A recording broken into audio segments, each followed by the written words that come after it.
Hey YouTube, how's everyone doing today? So this is my second video, and kind of like what I said in my first video, kind of a series of different videos on different topics, uh, very broadly speaking, that are kind of sociological, philosophical, psychological type ideas. And for this video, I wanted to do, as the title says, kind of I guess you could say, a little bit of a different take on the concept or emotion of fear.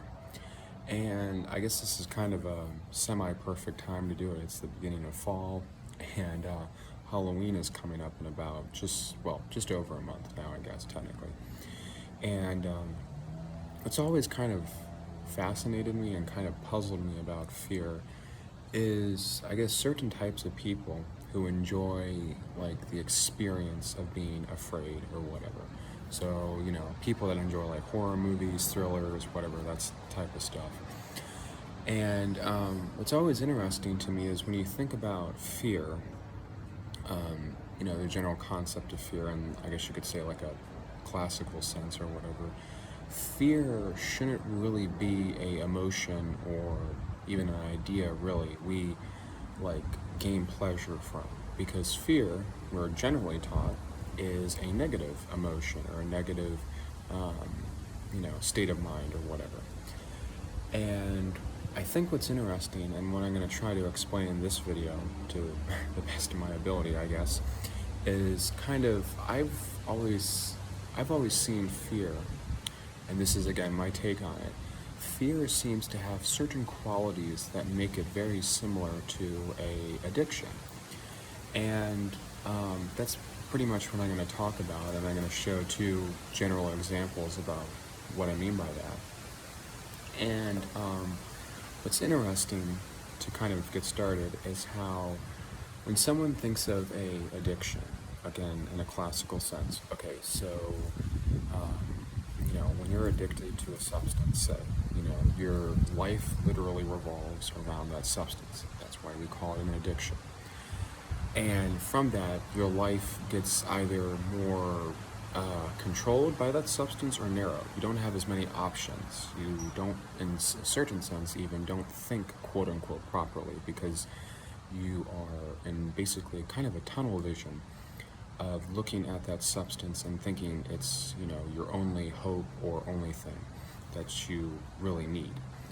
And what's interesting is when we accept that definition of an addiction and look at the concept of fear, what's so interesting too about fear is fear seems to exude certain qualities that make it addictive and make it really an addiction. So, okay, what do I mean by that?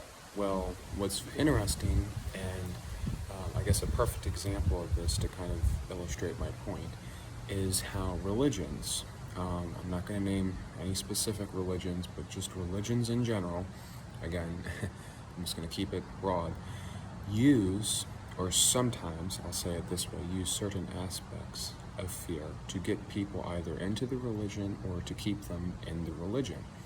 So, okay, if you're afraid, say, to go to hell, that's, again, the general concept. That fear, that's the first thing you think of when, someone tells you you need to accept, this concept of God or whatever, the person is really selling you fear first, the fear of going to hell, in this case. And then once you're in that state of fear, you're not really, first off, kind of thinking properly. And then from not thinking properly, kind of like a classical addiction, being addicted to a substance, you fall into that religion. And maybe you're a devout believer or whatever, and you're sincere. But what happens is that fear, that center point, like I said earlier in the video, your life revolves around a substance. Just like fear, when it comes to religion, your life revolves around the fear of going to hell or, not believing the correct, true thing, in a very general sense. And because of that, the fear acts as an addiction. You're not addicted to, say, the doctrines of your religion or whatever. You're first and foremost addicted to the fear. And because of that, it acts very much like a drug. And someone could say, like, well, there's an obvious, difference here. A drug, you get pleasure from, you get happiness from. That's why you revolve your whole life around it, and maybe you're not, quote unquote, thinking properly because you're so addicted to the substance that gives you pleasure. You can't get out of that cycle, as certain people like to say. And what's interesting is I would say, yes, that's true, but fear operates the similar way. So people seem to think fear is only negative, and that's not really true. Fear offers one interesting thing. Well, I guess kind of two, but the main thing fear offers is when you center your life around fear, okay, and like I used the example of religion earlier, what it does is it still promises you, just like a classical drug or substance, it promises you happiness in the sense that you're believing the right thing.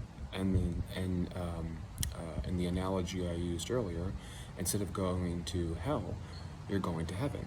So it might not be immediate pleasure, say like a drug, but it's more of a, I guess you could say, existential pleasure, that you are on the right path for this life and really for all of eternity after this life.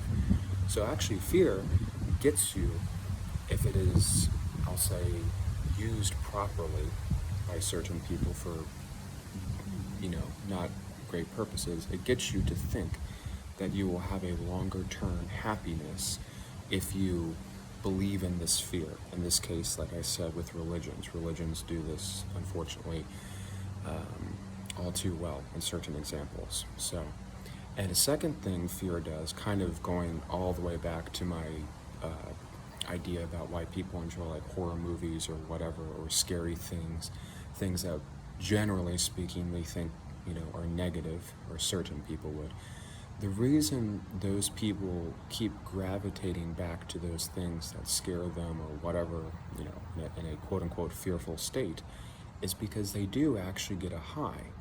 Now, I read a little bit on this when it comes to like adrenaline, with extreme sports or whatever. When you are afraid or get frightened, I'll say, your body releases adrenaline. And I understand there are other chemicals that get released too, like cortisol or whatever. But adrenaline, very surprisingly, is one of the neurochemicals, body chemicals, that your body also releases when you are addicted to, say, a stronger substance, I'll say that, like meth, or whatever. Your body releases adrenaline then too. Maybe there's dopamine that also gets released, but when you're addicted to something like meth, your body also releases huge amounts of adrenaline. And that is what fear does too. When you enjoy a whatever scary movie, book, whatever, or an extreme sport or whatever, skydiving, whatever it is, when your body releases that adrenaline, you literally are, maybe in a shorter time span, but still in the practical sense, getting addicted to that adrenaline rush, like people say, just as much as someone who is using, say, a stronger substance like meth or whatever is getting addicted to that substance. So it's interesting, whether it's the religious example or whether it's the example of, say, extreme sports or whatever, fear is surprisingly addictive.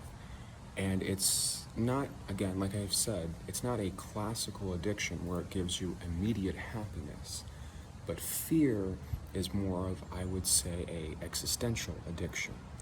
And to kind of conclude this video, I think certain problems, generally speaking, broad cultural, social problems, if we were not as addicted to fear as we are at a general societal level, some of our problems would be much easier to solve. They wouldn't be as difficult because we would literally be not addicted to fear. So anyway, part 3, different ideas coming up soon, and hope you enjoy this perspective on fear. Thank you very much. Have a great day. Bye.